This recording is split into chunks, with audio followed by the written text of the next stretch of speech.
When it comes to frightening fare on the Switch, there has been quite a lot of variety in how developers have chosen to approach presentation, ranging from old-school Resident Evil vibes to almost anime-style artwork to even just some form of pixel art. I do find that going with horror seems to make accommodations for more dated looks as long as you're delivering some chills to go with them. That said, there can be limitations, at least when the game's look can become more of a distraction from the scares than a means of reinforcing them. For me, Don't Let Him In kind of lives in that odd space, with characters that honestly just made me think of the original Max Payne with how their faces look, and not in a positive way. But moving on to the game itself, I will give it credit for doing a reasonably good job of lulling you into almost a bored state as the story gets started. A group of friends is making their way to a concert that must be some distance away, and along the way they decide to pick up a hitchhiker.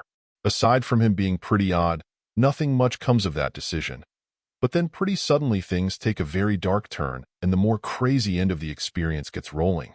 There's no question that the shift to a more active adventure sort of mode helps amp up the tension and allows for some decent jump scares, leaving you feeling a bit unnerved.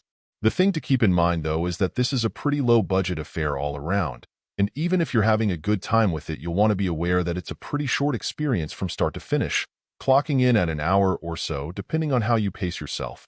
It does deliver some surprises, a twist or two, and jump scares that are more effective than average, but just be aware that its presentation and general feel aren't all that great.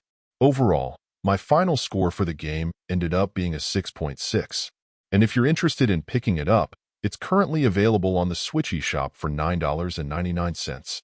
Thank you for taking the time to listen to this review, and if you'd like more information or ideas of indie games worth checking out on Switch, be sure to click on the link provided in the description. Until next time.